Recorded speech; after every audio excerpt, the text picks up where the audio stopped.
nagtatrabaho para mabuo ang ating mga pangarap. Ngunit kulang pa pala sa paningin mo, kaya iba ang pinili mong yakap.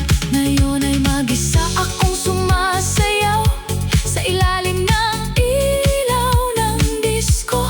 Piliting kinakalimutan ang sakit habang umaandar ang tugtog.